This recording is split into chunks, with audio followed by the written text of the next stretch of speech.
ఉమ్మడి కర్నూలు జిల్లాలో రెండవ రోజు నామినేషన్ల పర్వం కొనసాగుతోంది. కొడుమూరు వైఎస్ఆర్సీపీ అసెంబ్లీ అభ్యర్థి ఆదిమూలం సతీష్ అట్టహాసంగా నామినేషన్ దాఖలు చేశారు. నామినేషన్ సందర్భంగా వైఎస్ఆర్సీపీ శ్రేణులు భారీ ఎత్తున తరలివచ్చారు. కర్నూలు జిల్లాలో గతసారి కంటే ఈసారి మెజారిటీ పెరుగుతుందని ధీమా వ్యక్తం చేశారు ఆదిమూలం సతీష్. ఇక ఇదే విషయంపై మరింత సమాచారం మా ప్రతినిధి మధుసూదన్ అందిస్తారు. సార్వత్రిక ఎన్నికల నేపథ్యంలో నామినేషన్ల పర్వం రెండవ రోజుకు చేరుకుంది. కోడుమూరు వైఎస్ఆర్ కాంగ్రెస్ పార్టీ అసెంబ్లీ అభ్యర్థిగా ఆదిమూలపు సతీష్ అట్టహాసంగా నామినేషన్లు కూడా వేయడం కూడా జరిగింది. అన్న చెప్పండి, ప్రజాస్పందన ఎలా ఉంది?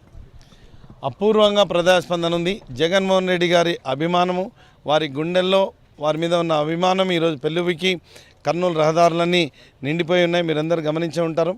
అన్నిటికంటే ముఖ్యంగా ఈ సందర్భంగా నేను వైఎస్ జగన్మోహన్ రెడ్డికి కృతజ్ఞతలు తెలియజేసుకున్నాను. నన్ను కోడుమూరు అభ్యర్థిగా ఎంచుకుని మరి ప్రజలకు సేవ చేయమని పంపించినట్లు నాకు సారథ్యం వహిస్తున్నటువంటి కోట్ల హర్షవర్ధన్ రెడ్డి గారికి, కోడుమూరు ప్రజానికానికి పేరు పేరున కృతజ్ఞతలు తెలియజేసుకుంటున్నాను.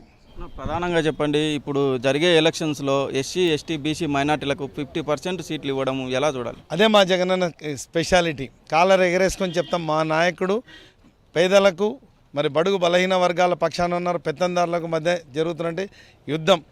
ప్రజలందరూ మరి ఈ యొక్క స్టాండ్ను ఆశీర్వదిస్తారని మేము ప్రగాఢంగా నమ్ముతున్నాం.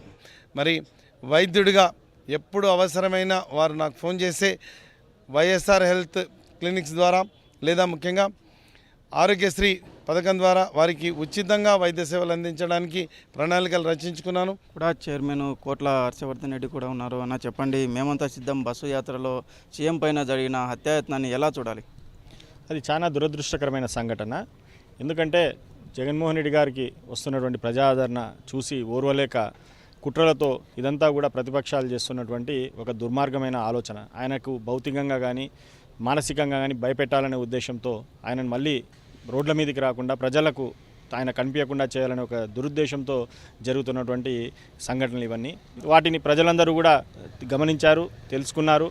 దాని తర్వాత ఏదైనా కూడా ప్రజలు వచ్చే నెల 13వ తేదీ తీర్పు ఇవ్వబోతున్నారు. తప్పకుండా వాళ్ళకి తగిన గుణపాఠం చెప్తారు. ఉమ్మడి కర్నూలు జిల్లాలో ఇప్పుడు గతంలో 2019లో వచ్చిన స్థానాలు మళ్ళీ కైవసం చేసుకునే అవకాశం ఉంది. ఈరోజు 5 సంవత్సరాలు ఆయన ఎంతో అభివృద్ధి కార్యక్రమాలు చేశారు. ప్రతి గడపకు చేశారు. చేసిన తర్వాత అంతకంటే మించిన మెజార్టీలతో వస్తాయని చెప్పి, ఎందుకంటే మేము ప్రచారం చేసేటప్పుడు ప్రచారంలో భాగంగా మేము గ్రామాలకు వెళ్ళినప్పుడు కానీ ఇళ్లలో ప్రజలతో మాట్లాడినప్పుడు కానీ చాలా అపూర్వమైన స్పందన వస్తుంది. ఏదైతే సీఎం జగన్మోహన్ రెడ్డి చేస్తున్న అభివృద్ధి సంక్షేమ పథకాలే 175కు 170 స్థానాలను కైవసం చేసుకున్నామనే ధీమా వ్యక్తం చేస్తున్నారు. వీడియో జర్నలిస్ట్ చంద్రశేఖర్తో మధు, సాక్షి టీవీ, కర్నూలు.